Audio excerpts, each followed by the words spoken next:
My birthday is on October 10th. That was about 6 days after my original guest date. And that happened to be the day that baby Edwin decided to come into the world. I still can't believe it that he's born on my birthday, the whole day before. I was already feeling some surges that felt a little bit different than what I had been feeling before. I've been having surges for weeks and weeks and weeks, especially while being active, so I paid no attention. And in general, my strategy for this birth was to be in denial that I'm in labor until I can't ignore it no more. I had heard several different people do this who all have mini babies, and it seems to work out great for them. And I think mentally it's just a great aid. In the evening, I got some news from somebody who's very, very dear to me. This is their story. I don't want to talk about it here. But what it meant for me was I had to face one of my deepest fears around this birth, which was having another C-section. It really shook me. I was very upset. I had a big cry session with Micah. In the moment, I wasn't happy that this was happening, but retrospectively, I think it was a good thing because I had to really face my deepest fear, release all the emotion around it, and I went to sleep. I woke up at around 4 o'clock, which was normal at that point. I would often wake up needing to use the bathroom or even needing to eat. I was really hungry the last days before birth. I went to use the bathroom. I felt really tired. And when I was sitting on the toilet, I felt the smallest little gush. And I was like, was it something? Was it not? Should I turn on the light and check? I was so tired. I did not even feel like checking. And I just told myself, well, I guess we'll never know. And I went back to sleep, woke up several hours later, went to use the bathroom, and I saw a little bit of my mucus plug with the tiniest tinge of red on the toilet paper. With normal physiological birth, I had heard and read about and listened to many stories of women where they went days and days without having any surges from this moment on. So back to my original strategy, I was not going to do anything until I absolutely could not ignore it any longer. It was my birthday. I was receiving some gifts, so we were waiting for the delivery man. And then we had planned a day trip to one of my favorite places around here, a historical town that is absolutely gorgeous with this gorgeous castle.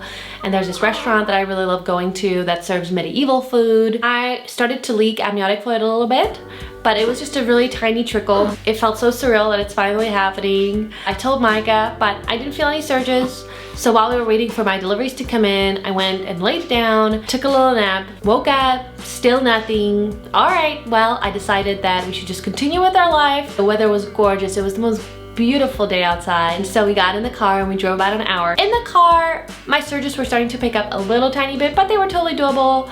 I could still talk through them. And once again, I know of so many stories where very painless surges like this went on for several days before the real deal actually starting.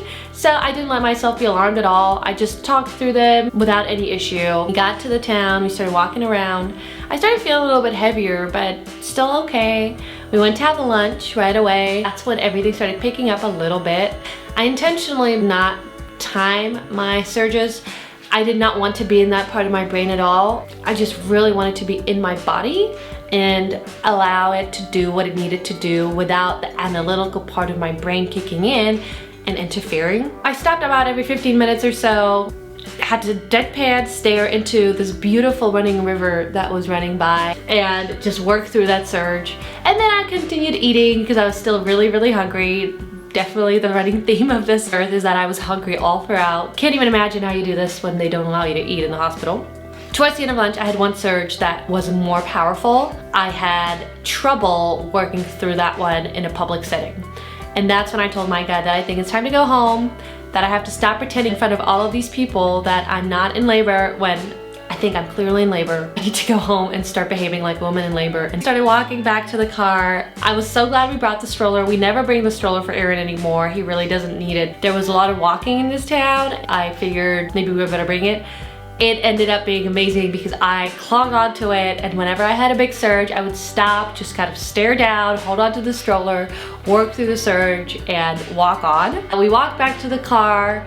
I had to pay for parking. Most surreal moment to me because I was starting to be in the depth of very strong surges at that point, and I just couldn't believe that I'm going to the paying machine, like paying for parking. We get to the car, I could no longer sit down. That was not an option. Things started to move really fast. I did not necessarily expect that. I was preparing for a very, very long labor, which is what it was like with Aaron. And I know for some people, second babies can be shorter, but for a lot of people, they're not. I did not want to trip myself up thinking that this is going to be short labor, mentally feel exhausted when the labor was taking longer than I had expected. Micah laid down the seats for me and I kind of laid in the back of the car, or I was on all fours or on my side laboring. I had to vocalize already. Aaron was sitting next to me in his car seat holding my hand, ended up passing out, so I guess maybe I wasn't vocalizing that much. Best position was when I could lay on my side with my leg kind of propped up like this in a right angle on the seat. Up high. I also put in my headphones and listened to my birth playlist that I had made just a few days earlier, and I was so grateful I did. That playlist really carried me through. If you would like that playlist, I'm happy to share, so just leave me a comment below. I will share it with you. The drive home was about an hour. Most of it was fine except for roundabouts. But mentally, it broke up the process of labor for me a little bit, so I had something to look forward to. I knew that I had to get home. Up until this point, surges were very intense. I was familiar with them. I had labored with Aaron for many hours, had become 100% effaced, 10 centimeters dilated, all of that, so I knew what that feels like, but Aaron never descended into my birth canal. So I never, despite being coached to push for many hours by both my midwives and the hospital staff later on, I never ever felt a pushy sensation. We pull up at the house and Mike is helping me out the car. I quickly run inside. I didn't want anybody to see me. I wanted to be inside my house, all nice and protected and private. As he was helping me out, I told him, you know, I'm not sure what's happening. Something different's happening. I think maybe we're about to start pushing. I'm not sure. It just felt so surreal. It had only really been about an hour, maybe an hour and a half since my strong sensation in the restaurant. I really did not think that pushing would happen so soon, and I didn't think this is what it was gonna feel like. I went to the bathroom, quickly hopped in the shower. I felt like that would maybe provide some relief. I could get my bearings on what's going on. Sure enough, my body was bearing down with each sensation. I've heard many women describe the pushing stage as something they really enjoy. I wouldn't really say that it's enjoyable. I will say that it's a little bit more manageable than everything before, because for everything before I just had to completely surrender and relax, whereas here I felt a little bit more like an active participant. Even though I was not doing the pushing, I let my body do the pushing. It still felt a little bit more active. I was doing, not just waiting. I knew that the birth process was moving along and that we did not get stuck along the way. In the Complete Guide to Free Birth, I had studied up on some of the eventualities of what might happen. Mike and I had covered beforehand the few scenarios where a true emergency would happen and where I would want to seek out help. But otherwise, the plan all along was to have a free birth, which is another way of describing an unassisted birth. We had agreed that I was going to do it all alone. That's the way I wanted, and that I needed him to help me with staying hydrated and staying fed. I was indeed hungry during my labor, so he did need to bring me some food, and he also brought me these amazing electrolyte drinks that he made with honey, lemon juice, and salt. The most important job was to watch Aaron and make sure that Aaron's fine, and he did all of this amazingly. I actually noticed throughout my labor that when he was in the room, my sensations felt a lot more painful than they did when he was out of the room. Somehow I was able to handle them much better when I was alone than when he was there with me. So I labored in the shower, the pushy sensations continued. Then I sat on the toilet some, dilation station. For a while, I started getting pretty tired. My legs were shaky. I felt like I had just sat in Utkatasana chair pose for hours and my legs were shaking. And Micah said, you should probably go find a place where you can rest. Baby was already definitely in my pelvis. I could feel his head when I checked, but I decided that Micah's right. And so even though it was extremely uncomfortable with a baby head in your pelvis, I made it the way to my bedroom. Micah helped me. I closed the curtains. It became pitch dark, which I loved because I could get completely lost. I had to completely forget who I was. I was a human, that I had a name, that I had preferences, become one with whatever was happening and just let it take over me. I found this position on the bed where I was laying on my side with like a lot of pillows propped up, similar to in the car. And my leg was propped up and I was on my side, and I was able to work through a sensation. I hung on to these bars on the back of my bed.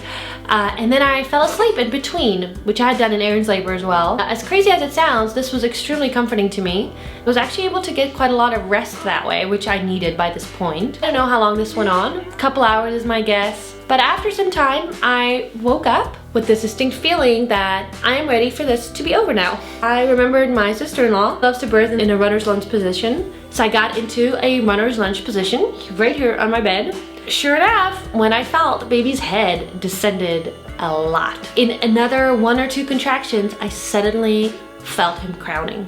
And I can't describe that feeling to you. First of all, ring of fire is definitely real. I've heard so many women say, well, I didn't even feel the ring of fire. I'm not sure how you do that. I definitely felt the ring of fire a lot. Aside from that, I just could not believe that that was happening. It was the most surreal moment for me where I was in awe at the process working so well and my body having done all the work. After all these years detangling, why on earth was I not able to get to this point with my first baby? What was wrong with me? How could have this just not worked? Why is this so complicated? I finally witnessed how simple birth is when it is left undisturbed, when you don't interfere. You just let your body do what it was designed and born to do. And I just could not in that moment believe that I am about to have a baby that I have brought into the world all by myself, completely alone, in my bedroom, on my farm, after years of just so much pain in this area. I just couldn't believe that it was finally happening and that we were gonna have a baby. The realization that this was actually possible for me only came when I felt his head crowning. He was right there. And I wasn't sure what to do. I remembered some women saying, you know, this is the part where they push like crazy to get baby out. I remembered other women saying that this is the part where they just breathe and wait for the next contraction. I wasn't sure what I wanted to do, but I definitely knew that we cannot stay in this position for very long. There's a lot of fire happening, but I also did not want to create a tear or anything like that. I decided to wait for the next contraction, and when the next contraction came, I actually, for the first time, pushed myself. I felt like the pain I was feeling from the ring of fire was just so intense. I really wanted it to be over, and I'm gonna use the contraction to help me, but I'm just gonna push the head out. I also contemplated calling Micah in, but like I said, whenever he came in the room, everything felt so much more painful for me. And this was a very intense moment, a completely different type of pain than anything beforehand. I imagined how much more intense it would be when he walked in. I figured, okay, well, let me just get the head out. When the head is out, I'm gonna call him. He can come and he can catch the baby. Very often it takes another 1 or 2 contractions for the body to come out. So next contraction came, I pushed, head was out, all of baby was out.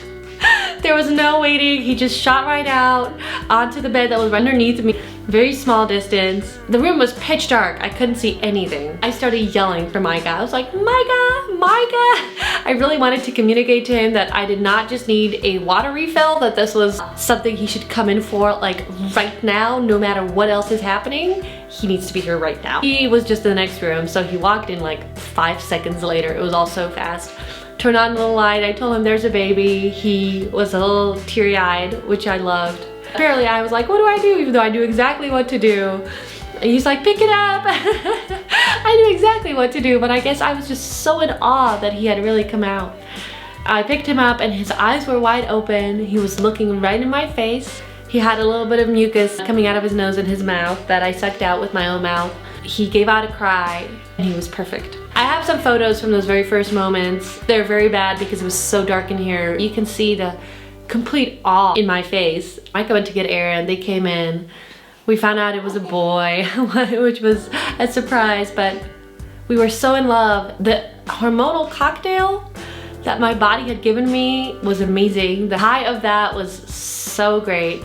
The golden halo lasted about 3 days for me, where I was just on such a high. He didn't have any vernix. It was a big point that I really wanted to see with Aaron, and something I had mourned a lot that I didn't get to see if he had vernix. He came out with his ears completely flat. He looked very much like a little elf creature. We all snuggled in bed for some time. I kind of kept an eye on the time. I knew I still had to birth the placenta, that the birth process is not over until the placenta comes. After some time, when I was ready to finally relax and not have my uterus cramping, walked around a little bit, I walked to the bathroom, I squatted over a bowl, gave it a little tug, a little squeeze, a little maneuvering around, and the placenta was born pretty easily, and the birth process was complete.